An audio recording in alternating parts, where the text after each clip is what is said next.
You have now learned the concepts of life insurance premiums, proceeds, and beneficiaries. Let's review some of the key areas from this section that will help you prepare to pass.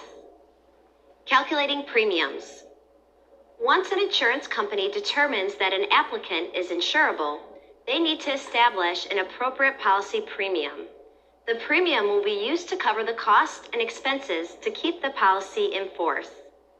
There are three primary factors used in determining premiums: mortality, interest, and expense. Mortality. The term mortality means the rate of death.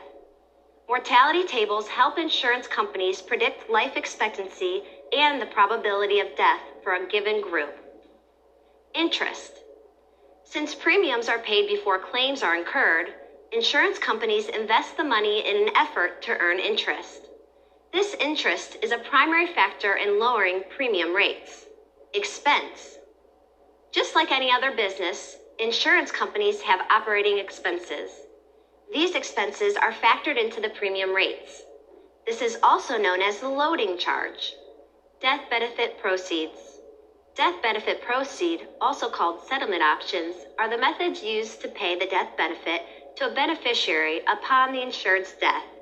The policy owner may select a settlement option at the time of the policy application and may also change that option at any time during the life of the insured. Once selected by the policy owner, the settlement option cannot be changed by the beneficiary. The following are common death settlement options. Lump sum cash option. Upon the death of the insured, the policy is designed to pay the proceeds in cash, called a lump sum. As a rule, this lump sum is not taxable as income. Interest-only option. With the interest-only option, the insurance company retains the policy proceeds and pays interest on the proceeds to the recipient beneficiary at regular intervals. The insurer usually guarantees a certain rate of interest and will often pay interest in excess of the guaranteed rate. Fixed period option. Under the fixed period option, also called period certain, proceeds will be paid out in equal installments over a specified period of years. Fixed amount option. The fixed amount installment option pays a fixed specific amount in installments until the proceeds are exhausted. Life income option. The life income option provides the recipient with an income that he or she cannot outlive. Installment payments are guaranteed for as long as the recipient lives. The amount of each installment is based on the recipient's life expectancy. 1035 exchange. In accordance with Section 1035 of the Internal Revenue Code, certain exchanges of life insurance policies and annuities may occur in a non-taxable exchange. When a cash value life insurance policy is exchanged for another cash value life insurance policy, or an annuity for an annuity, there will be no income tax on these transactions. Beneficiaries. Who can be a beneficiary? There are very few restrictions on who may be named a beneficiary of a life insurance policy. The decision rests solely with the policy owner. A beneficiary is the person to which the policy proceeds will be paid upon the death of the insured. Beneficiary could be individuals, businesses, trusts, estates, or even charities. Types of beneficiaries. Primary.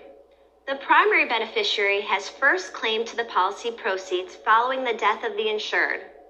The policy owner may name more than one primary beneficiary, as well as how the proceeds are to be divided. Secondary. The secondary beneficiary, also called the contingent beneficiary or tertiary beneficiary, has second claim in the event the primary beneficiary dies before the insured. Contingent beneficiaries do not receive anything if the primary beneficiary is still living at the time of the insured's death.